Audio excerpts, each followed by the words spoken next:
Bourse, économie des États-Unis. La stagflation semble inévitable. À moins que...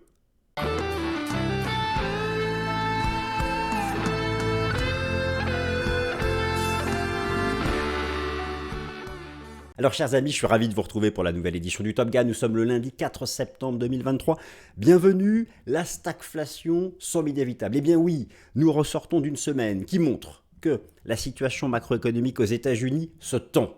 La situation économique aux États-Unis se tend alors qu'une seconde vague d'inflation ou petite vaguelette d'inflation, voilà le sujet du moment. Vous savez, la stagflation, d'ailleurs, qu'est-ce que c'est la stagflation? Je vais redéfinir ce concept. Vous allez voir, dans cette vidéo, vous allez assister à beaucoup de choses. Je vais vous rappeler ce qu'est la stagflation. On va voir les exemples historiques aux États-Unis de stagflation. Marché action ou marché obligataire? Marché action ou marché obligataire? Y a-t-il encore une petite chance d'échapper à cette stagflation? Une économie qui stagne, un régime des prix qui dépasse largement la croissance économique qui, elle, est proche de zéro. Stagnation économique plus inflation. Mais voilà, au final, le dilemme cornélien. Le dilemme cornélien, oui, je pense que l'expression est la bonne. Le dilemme cornélien auquel fait face la Réserve fédérale des États-Unis qui, je vous le rappelle, est attendue le 20 septembre prochain, est attendue sur une pause. Une pause pourquoi? Parce que la situation macroéconomique, notamment du côté du marché du travail. Alors, le marché du travail américain ne détruit pas encore d'emplois. Mais le taux de chômage reste sous très haute surveillance, alors que les courbes, les différentes statistiques liées au marché du travail aux États-Unis, et vous en avez vu beaucoup la semaine dernière, notamment les ouvertures de nouveaux postes ou encore l'enquête ADP, les courbes sont baissières et sont sous le consensus. C'est pour ça que l'économie américaine est sous tension, même si elle n'est pas encore en récession, ni même en stagnation économique, à la différence de l'Allemagne par exemple. Alors, sommes-nous vraiment condamnés à ce régime qui est le pire de tous? Il est au sein de tous les régimes macroéconomiques. Bon, bien sûr, la dépression économique, elle, c'est une catastrophe. Mais une vraie dépression économique, on n'en a pas connu depuis les années 1930. Ensuite, il y a le régime de la récession économique. La récession économique, elle est désinflationniste, les prix baissent. La stagflation, on n'en a pas connu tant que ça. On en a connu quoi là? La stagflation des années 70, avec le choc pétrolier. La stagflation du début des années 2010-2011, lorsque le pétrole montait vers les $100 et que la croissance était très très faible, voire proche de zéro. Et là, maintenant, l'inflation est largement supérieure aux objectifs des banques centrales. L'économie ralentit. En Allemagne, nous sommes déjà en récession technique, donc l'Allemagne est en stagflation. C'est le régime macroéconomique le plus zoni. C'est le régime macroéconomique face auquel la Banque centrale fait face à un choix cornélien, je vous le disais. Pourquoi? Mais parce que, quel que soit son choix, il y a des effets négatifs. Elle peut décider d'essayer de booster la croissance. D'ailleurs, c'est un des objectifs de la Banque centrale. Le problème, c'est que si elle booste la croissance, qui est proche de zéro, si on prend l'agrégat du PIB, elle va booster l'inflation. Ok, très bien. Alors, maintenant, elle lutte contre l'inflation par des taux d'intérêt extrêmement élevés, par une rigueur au niveau des coûts de financement. Mais alors là, l'économie croît déjà à zéro. Elle prend risque de basculer en récession. Et donc, comment elle fait? Elle a deux objectifs. Il n'y a pas de politique entre les deux. Elle marche sur un fil. Elle avance comme ça, elle tâtonne. C'est vraiment, donc effectivement, lorsqu'on voit maintenant l'économie américaine qui se tend, c'est l'expression que je décide de retenir, eh bien, c'est à nouveau donc cette ombre de la stagflation qui revient. Alors, qu'est-ce qu'on va faire? Déjà, je vais donc en première partie vous réexpliquer, vous montrer pourquoi la situation macroéconomique actuelle aux États-Unis, après le rapport NFP, après l'enquête ADP, cette semaine, rappelez-vous, j'ai fait une vidéo il y a 2 semaines où je vous expliquais, où je revenais sur quelle était la probabilité d'une récession aux États-Unis, une fois pour toutes. Non, mais c'est vrai, il y en a assez. Bon, malheureusement, dans cette vidéo, j'ai pas pu trancher. C'est pourquoi j'en referai une autre. J'espère que vous vous lassez pas. Bon, cette semaine, je vous ai expliqué que les économies occidentales, mais en particulier, encore plus l'économie des États-Unis, est d'abord une économie de services. Donc le débat là sur récession, dépression économique, stagflation, soft landing, expansion économique, sur le cadre économique prospectif, c'est d'abord les services. Parce que là, c'est 80% de l'économie. Cette semaine, vous avez la mise à jour du PMI, des services aux États-Unis selon l'ISM. C'est le baromètre numéro 1, le premier tout en haut, pour se projeter sur la dynamique des services. Rappelez-vous, au-dessus de 50 expansion, sous 50 contraction. Il est à 51. C'est tout juste, c'est tout chaud. Et il baisse, il baisse. C'est vraiment le temps fort, c'est mercredi 6. Ensuite, alors on va faire un peu de théorie. Stagflation, définition et liste historique des États-Unis. On va revenir dans le passé. Je vais vous montrer les années 70, je vais vous montrer le début des années 2010. Action versus obligation, qui performe le mieux en stagflation, on va reprendre tout ça.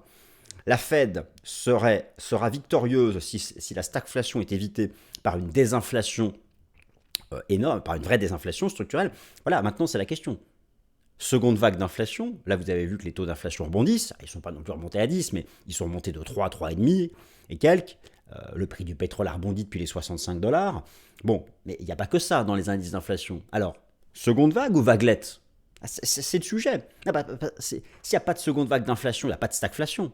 Si c'est qu'une vaguelette qui retombe, ok, peut-être que l'économie va stagner, mais si l'inflation revient à 2%, il n'y a pas de stagflation. Et donc là, c'est victoire pour la Fed, podium, mais on n'en est pas là. Et enfin, on se fait un point technique sur les actions et les obligations. Vous avez vu la semaine dernière, le beau rebond des obligations sur leur point bas d'octobre 2022. C'était mon scénario, je suis content. Maintenant, espérons que cela se transforme davantage. On fait le point, c'est parti. Alors c'est parti, chers amis, je me suis réduit. Bourse, la stagflation semble inévitable, à moins que quoi? C'est ce que vous allez découvrir dans cette vidéo. Le plan, je viens de vous le donner, donc je l'affiche à nouveau ici, puis on passe directement à la première partie. Attendez, je remets, on n'a pas bien vu l'animation. On repasse donc à la première partie. Économie US, la situation macro se tend, le taux de chômage US sous très haute surveillance, effectivement, c'est le juge de paix, vous le savez. Au sein de tous les régimes macroéconomiques possibles, la stagflation est le plus zoni de tous. Pire que la récession économique, parce qu'au moins en récession économique, on sait quoi faire, il n'y a pas d'inflation. C'est même négatif. L'immobilier dévasté, banque régionale américaine sous pression, alors j'exagère un peu avec l'adjectif dévasté. Contraction industrielle, la remontée verticale des taux d'intérêt fait déjà des dégâts, mais finalement assez localisé, assez circonscrit. Pardon, un peu mal à la gorge. Le sujet, l'économie américaine au sens plus large, c'est-à-dire l'économie des services, 80% du produit intérieur brut des États-Unis. Va-t-elle perdre son actuelle étanchéité à la valeur actuelle des taux d'intérêt nominaux? Alors, comme nous l'avons vu dans la vidéo Top Gun, une récession US certaine en 2024 avec un point d'interrogation. Seules les statistiques du marché du travail peuvent trancher sur le débat de la probabilité d'une récession ou d'une stagnation économique en 2024. Et justement, les tout derniers chiffres macro montrent que la situation US se tend. Alors, ce n'est pas encore l'explosion du taux de chômage, on est clair, mais voilà, on montre quand même quelques chiffres qui ont été publiés la semaine dernière. Alors tout d'abord, l'évolution du prix de l'immobilier en rythme annuel, bon, vous voyez qu'on reste quand même sur des... On va bien... Depuis que les taux ont commencé à monter, on voit bien la dynamique. Mais surtout, c'est ça a été un des chiffres majeurs de la semaine dernière. Les ouvertures de nouveaux job postes aux États-Unis, oui. Alors, regardez, la pente, là, c'était la récession du Covid. Vous voyez la pente que ça prend, et ça, c'était pas attendu. Donc, il n'y a pas encore d'explosion haussière du taux de chômage. C'est vrai que c'est l'ultime juge de paix, le taux de chômage. C'est l'ultime juge de paix. Vous savez, la Fed... Il y a un débat à savoir est-ce qu'elle marquera une pause ou pas le 20 septembre prochain, et voire même en novembre. Est-ce qu'elle a atteint son taux terminal à 5,50? Je me répète, c'est le taux de chômage qui compte. Et c'est vrai que pour envisager qu'elle vienne un peu assouplir, un peu d'assouplissement dans cette rigueur monétaire depuis janvier 2022, ça ne peut dire que du taux de chômage. Il faudrait qu'il dépasse avec fracas le seuil des 4% de la population active. Et là, oui. Là, vraiment, peut-être même qu'elle pivoterait.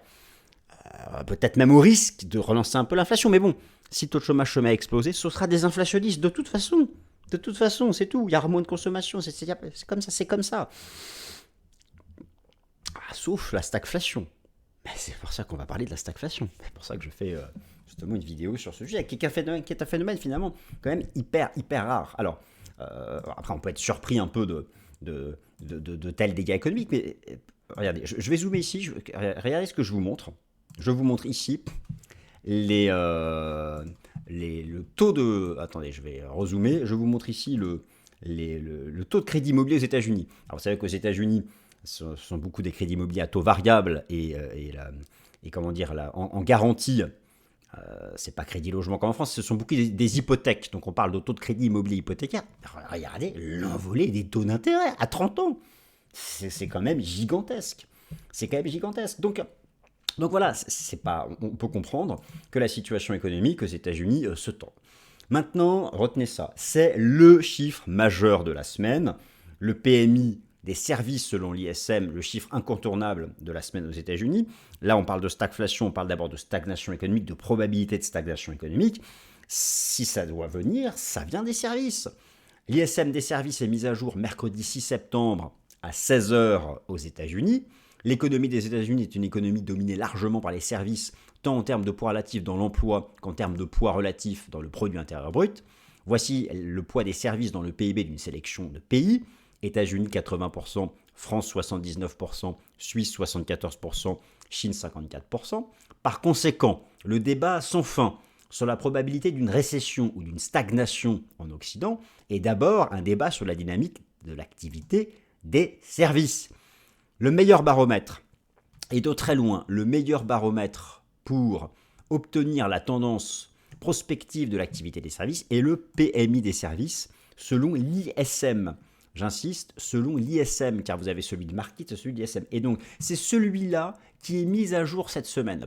Alors, il est au-dessus de 50, mais c'est celui-là. Et donc, tous les regards, vous savez, le jour où ça passe sous 50, comme au moment de la récession, de la crise financière de 2008, ou celle de la bulle Internet, ou celle de la crise sanitaire, le jour où ça passe sous 50, boum, c'est la récession.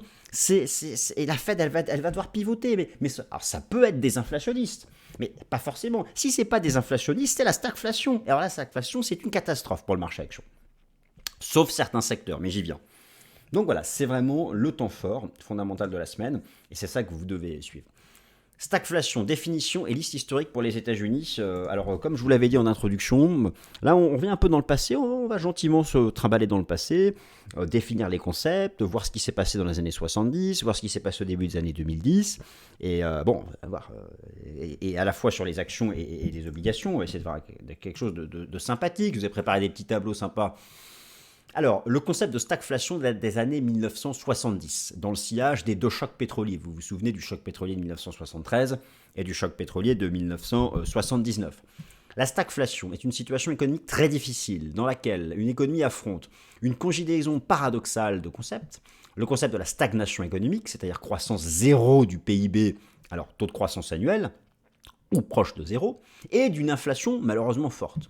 Cela se produit lorsque la croissance économique tend vers le seuil de zéro en rythme annuel, et en même temps, le prix des biens et des services augmente de manière vigoureuse, du moins supérieure à la cible des banques centrales, qui est quand même une cible assez basse. Le taux d'inflation, c'est 2% que visent les banques centrales. Cette configuration macroéconomique est compliquée à gérer car elle oppose deux objectifs majeurs des banques centrales, la croissance et le régime des prix, ce qui crée un choix cornélien. Alors, c'est vraiment les années 70 et la stagflation de 1973 et 1979 qui illustre mieux ce... C'est vraiment ici, la vraie stagflation, c'est celle-là. La vraie stagflation, c'était ça. Les deux chocs pétroliers, 73-79, la croissance économique archi faible, l'inflation galopante, et les taux d'intérêt étaient monstrueux à cette période-là.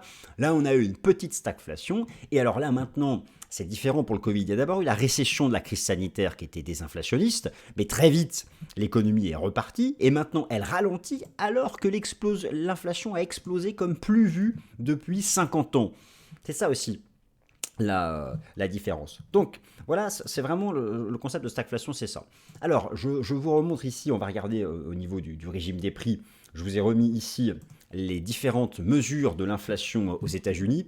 Donc vous avez ici le PCE et le CPI en version core et en version globale. Voilà. Alors ici en grisé, vous avez les périodes de récession. Attention, pas de stagnation, de récession. La récession, c'est le taux de croissance économique du PIB négatif. C'est en grisé. Hein, vous voyez, les sources sont indiquées ici. De toute façon, moi je prends tout sur le site des antennes régionales de la Fed. Hein. Je vais me servir. Aux États-Unis, toutes les datas sont publiques. Faites-vous plaisir. Moi, je passe des jours et des week-ends à farfouiller là-dedans. Ça m'amuse. Donc, voilà. Là, c'était une catastrophe. Regardez, récession, grisée et explosion de l'inflation. Mais regardez les taux d'inflation incroyables qui ont été atteints à l'époque, alors qu'on est dans récession. Bon, Voilà, alors qu'en général, les récessions, regardez, les récessions, elles sont toutes désinflationnistes. Mais bah là, non, c'était la stagflation.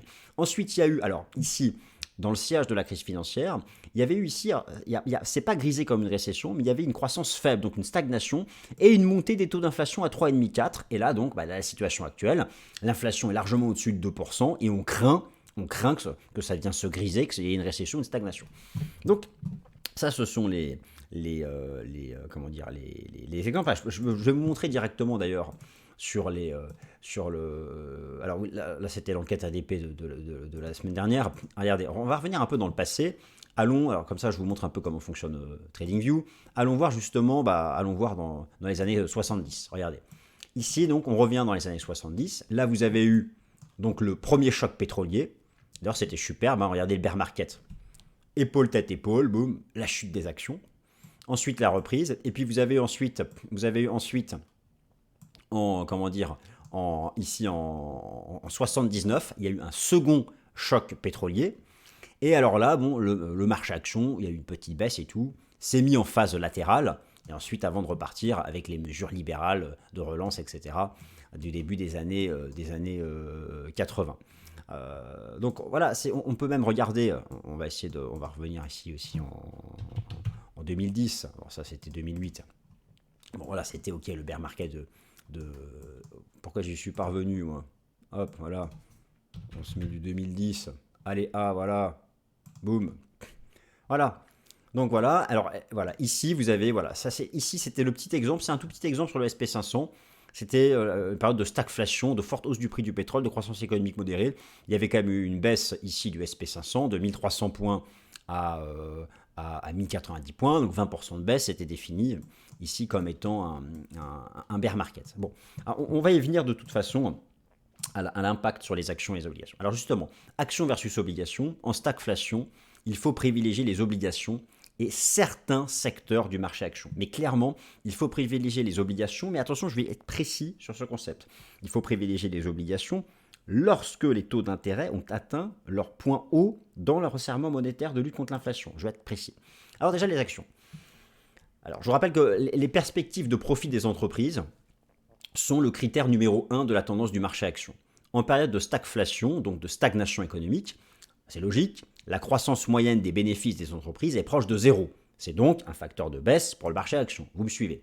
Mais certains secteurs du marché action peuvent bénéficier de la hausse des prix, ce qui peut soutenir leurs bénéfices. En particulier le secteur de l'énergie ou encore de la consommation discrétionnaire. Regardez actuellement, il y a des entreprises qui s'en sortent super bien. Elles nous ont passé des méga hausses de prix, notamment dans l'activité des services.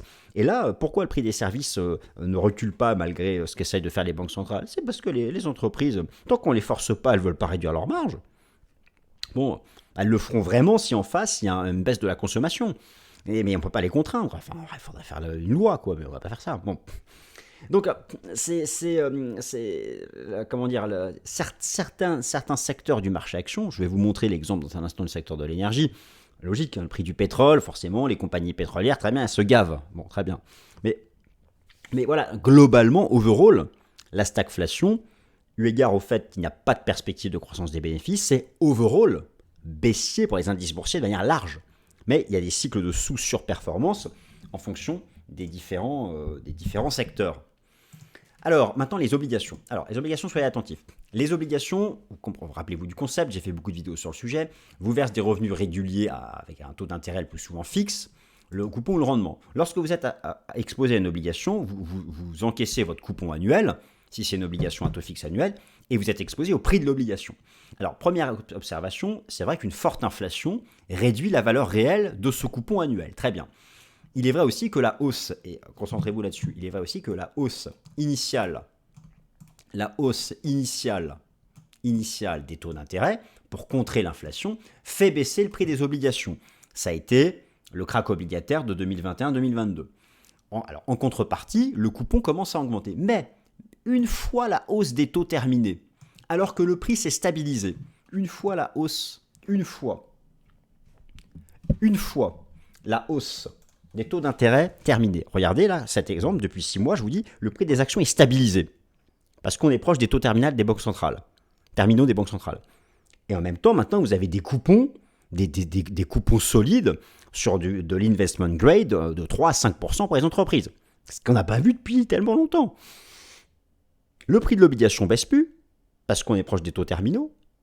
Donc, il bottomise, il y a une forte probabilité en termes de ratio rendement-risque qui rebondissent. Et en plus, vous avez votre coupon à 5%. C'est là que la stagflation est haussière pour les obligations. En plus, stagflation, stagnation économique.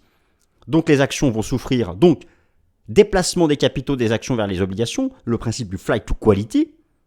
Boum, jackpot, rebond du prix des obligations. Et en plus, je prends mon gros coupon. La stagflation est hyper bullish pour les obligations.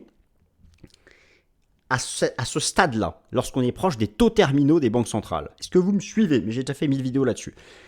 Et alors, imaginons que là, on rentre en stagnation économique et que l'inflation reste forte. Vous avez mieux que ça. Vous avez les obligations indexées sur l'inflation. Périodiquement, le prix et le coupon sont revus en hausse pour tenir compte de l'inflation. Ça vous fera un incrément de hausse en plus. En plus de la hausse qui viendra de la demande pour les obligations, le mark-to-market. C'est ça, intéressez-vous aux obligations indexées si on rentre en stagflation, notamment en 2024, haro sur les obligations indexées sur l'inflation. Pas obligé, mais voilà, il y a tellement d'obligations disponibles. Mais là, si on reste sur du simple. Donc voilà, alors je vous fais un petit tableau récapitulatif de tout ça. Enfin, un petit tableau récapitulatif de tout ça ici. Avec, alors j'ai comme d'un remis, hein, c'est les 3 exemples que j'ai pris, choc pétrolier 73, début des années 2010 et la période post-crise sanitaire, avec alors les effets sur le SP500 notamment, voilà, bon, bah, forcément, hein, voilà, hein, et les effets sur les obligations. Alors c'est vrai que d'abord, il y a vraiment des baisses initiales ou de krach obligataires, mais c'est ensuite que ça devient, d'ailleurs, en 2010-2011, il y a eu dans un second temps un fort rebond, et moi c'est ce scénario-là que j'attends pour fin 2023, 2024, pour les obligations. Donc voilà. Voilà. Alors on continue sur ce sujet. D'ailleurs, c'est en dernière partie de la vidéo, on va regarder tout ça. Alors, si la stagflation est évitée par une vigoureuse désinflation, alors la Fed sera victorieuse. Face au choix cornélien de défendre la croissance économique et de juguler l'inflation, hein, c'est soit l'un soit l'autre, la Fed a clairement fait son choix. Elle veut ramener le taux d'inflation sous 2%. La Fed pourra crier victoire si elle y parvient sans pour autant engendrer une explosion du chômage, liée à la contrainte économique que représentent les nouveaux taux d'intérêt. Le sujet, le rebond actuel de l'inflation, mais je retraiterai ça plus en détail dans une prochaine vidéo. Le rebond actuel de l'inflation, c'est vrai que le CPI et le PCE rebondissent depuis 3% et remontent vers 3,5-4. S'agit-il d'une seconde vague ou d'une simple vaguelette? Bah oui, alors il faut l'inflation, je vous ai déjà expliqué, il y a 4-5 composantes qui me paraissent vraiment clés. Oh, qu'est-ce que c'est moche que je fais? Prix du pétrole pour l'inflation énergétique, prix du blé pour l'inflation alimentaire, le coût de l'immobilier, hein, vous allez voir, c'est une grosse partie, et le prix des voitures pour l'activité industrielle, et surtout le prix des services. Alors, en fait, c'est ça la vraie question. On parle de stagflation, mais si l'inflation évacue, il n'y a plus de stagflation, il y a une stagnation économique, sans inflation. Mais voilà, donc c'est l'autre sujet. En cas de stagnation économique, accompagné d'un retour de l'inflation sous 2%, il faut acheter des obligations. Parce que la Banque centrale pourra baisser ses taux, corrélation inversée avec le prix des obligations, et boum, ça s'enflamme. Et la stagnation économique, elle contraint les actions par la contrainte sur les perspectives de bénéfices. Mais si jamais l'inflation est vaincue et que nous échappons à la stagnation économique, dans ces cas-là, il faut continuer d'acheter des actions. Vous voyez pourquoi, au final, on en revient toujours à ce principe du cadre économique prospectif. Alors, au sujet de cette inflation, de savoir si c'est une deuxième vague ou pas, je vous renvoie vers la vidéo que j'ai faite il y a 2-3 semaines sur ce sujet, et bien sûr, j'en reparlerai. Je vais zoomer là-dessus, mais je vous remonte que plus que jamais, dans les indices d'inflation, regardez dans le CPI et le PCE, le poids de l'immobilier. Alors ici, c'est là où vous retrouvez le pétrole, ou encore, alors la Fed, elle préfère le PCE parce qu'il y a un poids plus important des services. Et d'ailleurs, c'est dommage que les services n'occupent pas une place plus importante. Et bien sûr, vous avez l'alimentation boisson. Tout ça, c'est lié au prix du blé. Alors, bon, on peut jeter un œil, même si je referai une vidéo plus précise dessus, mais Trueflation nous montre que l'inflation s'est mise à plat. Donc voilà, alors est-ce que c'est une seconde vague ou est-ce que c'est une vagounette? L'inflation alimentaire, regardez, elle est toute proche de zéro. Alors, vous savez, L'inflation alimentaire, l'inflation alimentaire, je voulais vous montrer ça. Voilà, l'inflation alimentaire, c'est le prix du blé, hein. C'est complètement corrélé au prix du blé. Alors c'est intéressant, c'est que le prix du blé, il est revenu tout en bas. Ce serait vraiment génial si on cassait ce support. Si on casse ce support, ça va vraiment aider à la désinflation des prix alimentaires. Voilà, ensuite vous avez le rebond du prix du pétrole. Voilà, alors c'est eau d'orange, est-ce qu'on peut... Pour le pétrole, il ne faut pas dépasser 80-90. Ce serait une catastrophe si on dépassait 80-90. Mais voilà, c'est une zone ici où il faudra échouer. Bon, ça je retraiterai ça plus tard dans une autre vidéo. Mais voilà, c'est dans ce débat autour de la stagflation, c'est alors l'immobilier, regardez, il y a selon Trueflation, il y a un début de rebond du taux d'inflation immobilière, les coûts, hein, qu'on soit propriétaire ou locataire. Ah là, est-ce que c'est provisoire? Est-ce qu'on va retomber? Est-ce que voilà, donc c'est vraiment un des sujets d'inquiétude du moment, seconde vague ou simplement vaguelette, et c'est très important dans ce concept de stagflation. Alors maintenant, si je reviens au concept de stagnation économique, qui est une des parties de la stagflation, je vous refais ici, je vous remontre ça, mais j'ai traité le sujet dans une autre vidéo, les 6 modèles de probabilité de récession pour savoir si la stagnation sera évitée. J'en ai simplement mis 2 à jour. Alors, les 2 que j'ai mis à jour, c'est pas moi, c'est parce que les données sont disponibles. Vous avez notamment le Visa Spending Momentum Index, qui est toujours en juillet inférieur à 100. Donc la dynamique des dépenses de consommation est en contraction. Et vous avez le US States Coincident Indexes. Il faut qu'il y ait 27 États en négatif pour que ce soit récessif. On n'y est pas, hein. En récession, en négatif, il n'y en a pas beaucoup. Donc, voilà, lui nous dit qu'on va en stagnation, lui nous dit non, voilà, c'est toujours pareil, il y en a 6, 3 sur 3 versus 3. Ça, j'ai déjà traité le sujet, mais je voulais vous remontrer ça, notamment la mise à jour du Visa. Alors, qui par contre a rebondi, hein. On est passé de 95 à 97, alors voilà, bon. Enfin, pour l'instant, c'est vrai que l'économie américaine n'est pas en stagnation, hein. C'est pour ça que le marché action, il se maintient quand même bien. Le marché action se maintient quand même bien. Alors justement, maintenant, eh bien, écoutez, les mauvais chiffres. Alors ce qu'on a observé quand même la semaine dernière, c'est que les mauvais chiffres macroéconomiques publiés la semaine passée ont eu dans un premier temps des conséquences haussières pour le prix des actions et des obligations. Cela s'explique par le fait que ces mauvais chiffres alimentent des anticipations de politique monétaire plus dovish de la Fed, en particulier est-ce qu'elle marque une pause le 20 septembre prochain. Pour le rebond du prix des obligations, là je suis très content, il y a tout d'abord la corrélation inversée avec les taux d'intérêt du marché, et ensuite la demande d'obligations pour leur aspect refuge structurel en cas de risque de stagnation économique. Pour le marché action, prudence, car si dans un premier temps une Fed moins restrictive que prévu peut soutenir les actions, ces dernières baisseront à nouveau si les perspectives de profit sont revues en baisse du fait du ralentissement économique. Alors maintenant, on va regarder un peu les choses, un point rapide sur le plan technique. Alors tout d'abord, ce que je voulais vous montrer, oui c'est ça, alors les taux d'intérêt ont pour le moment échoué sous ces records annuels, que ce soit ici le rendement obligataire américain à 10 ans ou même ici le taux obligataire à 2 ans aux États-Unis, et du fait donc de la corrélation inversée avec les contrats de taux. Je vais vous montrer quoi? Je vais vous montrer le TLT, hein, on va prendre le TLT, l'obligation longue à duration longue à 20 ans aux États-Unis. Voilà, moi je suis très content, j'avais vraiment ce scénario de rebond sur les plus bas du mois d'octobre 2022. Maintenant, voilà, il faut que ça se mette en place, mais c'est vrai que ça sent bon pour le court terme. Et puis j'ai toujours ici mon superbe graphique de long terme qui me fait dire que voilà, moi j'ai pas de risque à acheter maintenant, je vous garantis, en 2024 c'est gagnant, quoi. Donc bon, voilà, donc ça sent plutôt bon. Maintenant, en ce qui concerne le marché action, eh bien, j'ai toujours cette hypothèse, rappelez-vous qu'il manquait une 5e jambe de hausse. Il semble que je ne sois pas trop dans l'erreur, puisque là on semble avoir fini une 4e vague. Donc peut-être la 4 de la grande 3 ou de la B, ou peut-être simplement une vraie 4. Bon, voilà, j'avais ce scénario d'une 4, on part dans un dernier mouvement bullish, on a eu le temps d'épurer les divergences.